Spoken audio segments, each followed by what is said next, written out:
tere! Täna me räägime sellest, kuidas Venemaal algas kommunistide pidu. Suht halb pidu. Nagu toit ja jook said otsa, inimesed said surma. No, ma ei tea, minule sellised peod ei meeldi. Ühesõnaga, me räägime Vene revolutsioonist 1917. aastal, mis oli päris oluline sündmus, sest selle järelkaja mõjutas terve 20. sajandi ajalugu. Tegelikult räägitakse üldse kahest Vene revolutsioonist, mis 1917. aastal toimusid. Esmalt oli veebruari revolutsioon ja siis oktoobri revolutsioon. Meie kalendri järgi toimusid need revolutsioonid küll hoopis märtsis ja novembris, aga see on seepärast, et varem oli Venemaal vana kalender, ehk nad olid 2 nädalat ajast maas, ehk kui mujal Euroopas oli 8. märts, siis neil oli alles 23. veebruar näiteks. Suht tüütu, mis iganes. Aga igatahes, miks see revolutsioon või need revolutsioonid puhkesid?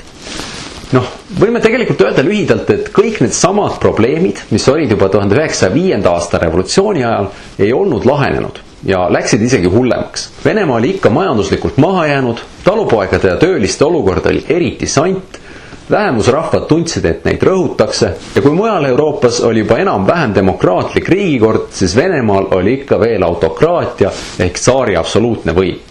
Peaaegu absoluutne. Aga nüüd sellele probleemide kuhjale lisandus esimene maailmasõda, kus Venemaa läks suure hurraaga Serbiale appi ja võitles Saksamaa ja Austria-Ungariga, aga sai armetult peksa. Esimene maailmasõda oli Vene armeele ikka suht katastroof. Neil oli maailma kõige suurem armee, aga kuna selle juhtimine oli täiesti ligadi-logadi ja armeede transpordiks ja varustamiseks kasutatud raudteevõrgustik oli ka siuke nigel, siis nad lihtsalt said järjest häbistavaid kaotusi ja mehed langesid kogu aeg sakslaste kätte vangi ja nii edasi ja nii edasi. Samal ajal käis põllumajandus alla ja linnades hakkas tekkima toidupuudus ja loomulikult eelkõige kannatasid selle all vaesemad ühiskonnakihid, eriti töölisklass. Ja tsaar Nikolai II ja tema perekond olid ka hästi ebapopulaarsed. Kas tuleb kuidagi tuttav ette? Prantsuse revolutsioon võib-olla, Louis XVI ja Marie Antoinette. Ma räägin selle tsaar Nikolai II ebapopulaarsusest eraldi selle video lisas. See ei ole tegelikult maailma kõige olulisem info, aga ma lihtsalt ei saa mitte rääkida sellest mehest, Rasputinist. Nii et vaadake lisa ka. Aga ühesõnaga siis 1917. aasta Vene revolutsioonidel olid üsna sarnased põhjused nagu Prantsuse revolutsioonil aastal 1789.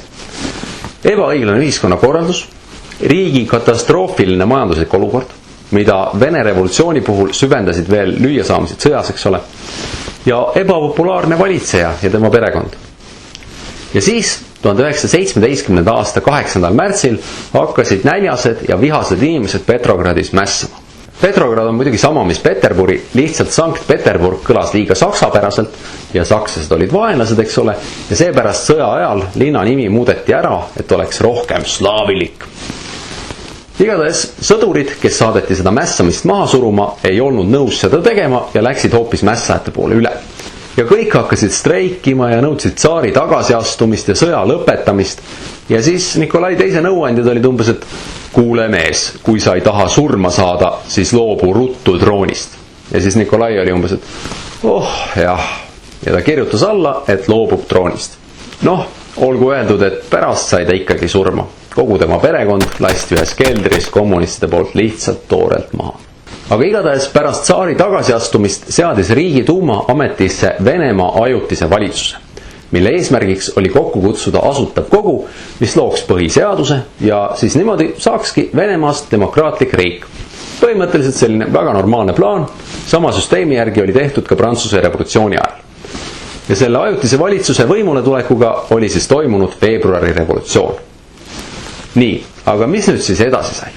Esiteks, kuigi kõigil oli juba sõjast räigelt kopp ees, siis ajutine valitsus otsustas sõda jätkata, et mitte Prantsusmaad ja Inglismaad alt vedada. Mitte võib-olla kõige targem otsus. Teiseks, pärast veebruari revolutsiooni kujunes selline imelik olukord nagu kaksikvõim. Osa võimu oli ajutise valitsuse käes, kus olid põhiliselt liberaalse ja sotsiaaldemokraatliku maailmavaatega inimesed. Nende eesmärk oli luua demokraatlik riigikord, nii et eraomand oleks kaitstud, inimesed oleksid võrdsed seaduse ees ja nii edasi. Samas, see valitsus oli ametisse määratud. Neil ei olnud väga suurt rahva toetust. Ja tegelikult oli väga suur võim sellisel asutusel nagu Petrogradi tööliste ja soldatite nõukogu. Mis kuradi asi see veel oli? Kohe kui revolutsioon puhkes, moodustasid äärmuslikumad sotsialistid sellise oma väikese parlamendi, kus olid nende esindajad. Ja kuna see oli tööliste sõdurite enda valitud, siis neil oli veidi suurem rahva toetus kui ajutisel valitsusel. Samas see nõukogu ei olnud ka mingi demokraatlik parlament, sest see esindas ju ainult ühiskonna ühe osa tööliste ja sõdurite huve. Aga no näiteks talupojad ja vaimulikud ja aadlikud ja kodanlased, neid see ei esindanud. No ja lisaks veel see, et see esindas ainult Petrogradi, ainult ühe linna tööliste ja sõdurite huve. See ei olnud üleriigiline esinduskogu. No okei, hiljem nad küll hakkasid seda viga parandama. Ja siis lõidki kommunistid sellise süsteemi, kus töölised moodustasid ettevõtetes nõukogud, sealt valiti esindajad linnanõukokku ja see linnanõukogu saatis esindajad üleriigilisse nõukogusse. Igal tasandil olid mingid nõukogud. Ja kommunistidele hakkasid need nõukogud nii õudselt meeldima, et nad hakkasid kõiki oma riike ja muid asju nende nõukogude järgi nimetama. Aga see nõukogude asi oli kõik ainult mingi sotsialistide oma värk. Ühesõnaga, pärast veebruari revolutsiooni kujunes olukord, kus olid kaks võimukeset, ajutine valitsus ja Petrogradi nõukogu. Kõik olid nagu, et aga kelle käes nagu päriselt võim on. Ja see kõik oli väga imelik, seepärast, et Petrogradi nõukogu ei olnud nõus ajutise valitsusega normaalselt koostööd tegema. Põhimõtteliselt nad ei viitsinud päris valitsemisega tegeleda, sest see oli tüütu. Palju mõnusam oli lihtsalt kritiseerida kõike, et rääkida, kui halb kõik on ja rahvas oli, et jaa, kõik on nii halb. Aga see nõukogu ei pidanud ise millegi eest vastutama. Samal ajal ajutine valitsus pidi hoidma lagunevat riiki koos, pidama sõda Saksamaa vastu ja üritama samal ajal veel luua demokraatliku riigikorda. Ja kui rahvas oli näljas, siis süüdlaseks peeti, üllatus, ajutist valitsust. Ja neid rünnati poliitilises mõttes nii vasakult kui paremalt. Paremalt poolt kottisid neid äärmuslikud konservatiivid, kes tahtsid taastada tsaarivõimu. Nemad ründasid ajutist valitsust, et mis te teete siin revolutsiooni ja demokraatiat? Venemaal peab olema tsaar. Ja vasakult poolt kottisid neid need nõukogudes olevad sotsialistid, et miks te jätkate seda sõda? Rahvas on näljas ja te ei seisa piisavalt tööliste huvide eest. Noh, jah. See on revolutsioonide puhul ja üldse poliitikas tihti nii, et mingid mõõdukad vennad üritavad teha kuldset keskteed ja ajada asju nagu rahulikult ja mõistlikult, nii et hundid oleksid söönud ja lambad oleksid terved. Aga siis neid lihtsalt kotitakse mõlemalt poolt ja need äärmused kütavad mõlemalt poolt rahvast üles ja lõpuks kõik vihkavad kõiki ja on kaos ja sõda ja verevalamine. Ehk siis, kallid tulevased kodanikud, palun ärge laske end äärmuslastel üles kütta. See pole seda väärt. Aga igatahes üsna peagi pärast revolutsiooni puhkemist jõudis Venemaale selline mees nagu Lenin. See oli tema hüüdnimi, tegelikult oli tema nimi Vladimir Iljitš Uljanov. Ta oli vaadetelt marksist-kommunist ja ta elas Šveitsis, kuna ta oli selline ohtlik revolutsionäär ja Venemaal oli ta tagaotsitav. Aga Šveitsis sai ta rahulikult olla ja kiruda Venemaa valitsust ja kiruda esimest maailmasõda.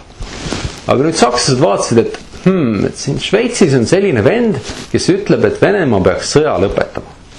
Jube hea oleks, kui saaks Venemaaga rahu sõlmida, siis ei peaks idarindel enam sõdima ja saaks keskenduda ainult läänerindele. Ja siis sakslased mõtlesid, et nad on jube kavalad, panid Lenini ja tema sõbrad salajase rongi peale ja saatsid Venemaale. Ja mõtlesid omaette, kuradi sakslased, oli seda nüüd vaja. Igatahes Lenin jõudis kohale ja ta oli sellise poliitilise liikumise juht nagu bolševikud. Ja no bolševikud on nii head lapsed, et neil on kohe palju erinevaid nimesid. Eesti keeles on nad enamlased, see on tõlge bolševikest, eks ole. Aga sisuliselt olid nad üks vene marksistide kommunistide rühm, nii et me võime nende kohta öelda ka kommunistid. Ja lisaks me võime neid nimetada ka punasteks, sest nagu kõigil sotsialistidel, siis nende sümboliks oli ka punane värv. Ja te võiksite mäletada ideoloogiate teemast, et marksistid, kommunistid olid siis need, kes tahtsid teha revolutsiooni, ei sallinud demokraatiat, tahtsid kehtestada proletariaadi diktatuuri ja luua kommunistliku ühiskonna. Igatahes nendel bolševikel ei olnud alguses eriti palju toetajaid. Aga nüüd, kui Lenin kohale jõudis, siis bolševikud hakkasid ässitama rahvast ajutise valitsuse vastu. ning nõudsid, et kogu võim tuleb anda nendele tööliste ja soldatite nõukogudele. Ja nad lubasid rahvale rahu, leiba ja maad. Ehk siis, et Venemaa peaks sõja lõpetama, kõigile peaks andma süüa ja talupoegadele peaks jagama maad. Ja rahvas oli ju näljas ja meeleheitel ja seetõttu olid nad nagu, et jaa, õige, bolševikud on lahedad. Ja loomulikult rahvas ei küsinud, et oota, aga kus sa võtad selle leiva? Lenin oleks olnud umbes, et ma ei tea. Ehk siis see oli lihtsalt räige populism. Et ma luban teile kõike, mis tahate, kui ma võimule pääsen. Aga tegelikult, kui võim käes on, siis lubadusi ei täideta ja tehakse ka muid asju, millest alguses üldse juttu ei olnud. Ja siis lõpuks bolševike relvastatud üksused piirasid ajutise valitsuse sisse, käskisid valitsusel laiali minna ja haarasid võimu riigis enda kätte. Ja see oligi siis oktoobri revolutsioon. See oli 1917. aasta oktoobris või novembris uue kalendri järgi. Kogu võim läkski nõukogudele, Lenin sai riigi juhiks ja üsna kiiresti muutus ta diktaatoriks. Ja Venemaast sai maailma esimene kommunistlik riik ja kuna neile nii väga meeldisid need nõukogud, siis nad nimetasidki oma riigi Nõukogude Venemaaks. Sellest sai omakorda mõne aja pärast Nõukogude Liit. Nii, aga kommunistid olid lubanud rahu, maad ja leiba. Ja osaliselt nad isegi täitsid need lubadused. Näiteks 1918. aasta alguses tegid kommunistid rahu Saksamaaga ja Venemaa loobus esimeses maailmasõjas osalemast. Ainult, et see oli Venemaale üsna kahjulik rahu. Venemaa kaotas nagu räigelt suured territooriumid Saksamaale. Ja lisaks oli see rahu mõeldud tegelikult ainult ajutiselt. Tegelikult soovisid bolševikud varsti rünnata kõiki Euroopa riike, et aidata kommunistid ka teistes riikides võimule. Seda plaani nimetati kommunistlikuks maailmarevolutsiooniks. No ja siis lubasid kommunistid talupoegadel mõisatelt maa endale võtta. Ainult kohe varsti võtsid kommunistid kõik selle maa riigile. Jah, okei, rahvas sai seda riigimaad kasutada, aga see polnud päris see. Ja leiba ei olnud lihtsalt eriti kuskilt võtta, sest sõda oli majanduse nii välja kurnunud. Ja sealjuures kommunism ei teinud seda asja üldse paremaks, vaid keeras majanduse täiesti tuksi. Ja mida bolševikud ei olnud niimoodi rahvale suure hurraaga lubanud, oli see, et nad hakkasid kõrvaldama teisi parteisid ja nende juhte, neid vangistama või hukkama, nii et varsti jäi alles ainult üks partei, kommunistlik partei. Ja juhtuski nii, et demokraatiat jätkus Venemaale vähem kui 9 aastaks. Ja siis sellele oktoobri revolutsioonile järgnes Venemaal kodusõda punaste ja valgete vahel, mis toimus aastatel 1917 kuni 1923. Punased olid kommunistid ja valged olid põhimõtteliselt kõik ülejäänud. Ehk siis valgete hulka kuulusid nii tsaarivõimu toetajad kui liberaalse demokraatia toetajad. Ehk siis põhimõtteliselt valged olid lihtsalt kõik, kellele ei meeldinud kommunistid. Aga valgetel ei olnud omavahel üksmeelt ja Venemaa tööstuslik keskpiirkond oli kommunistide käes, nii et lõpuks valged kaotasid ja punased jäidki võimule. Ja seetõttu marksism, kommunism jäi Venemaal püsima ja püsis peaaegu kogu 20. sajandi kuni 1991. aastani. Ja selle mõju järgnevale maailma ajaloole oli üsna suur, nii halvas kui heas. Ja seda kõike me hakkame 9. klassis õppima, et mis edasi sai ja kuidas kommunism tegelikkuses välja nägi. Sest üks asi, miks see oluline oli see, et Nõukogude Venemaa oli maailma esimene kommunistlik riik. Ja esimest korda hakati Karl Marxi ideid kommunismist nagu reaalselt proovima, kuidas see välja näeb. Kuni selle hetkeni olid inimesed lihtsalt nagu arvanud, et asjad võiks olla nii. Aga nüüd saadi aimu, kuidas see siis tegelikult on.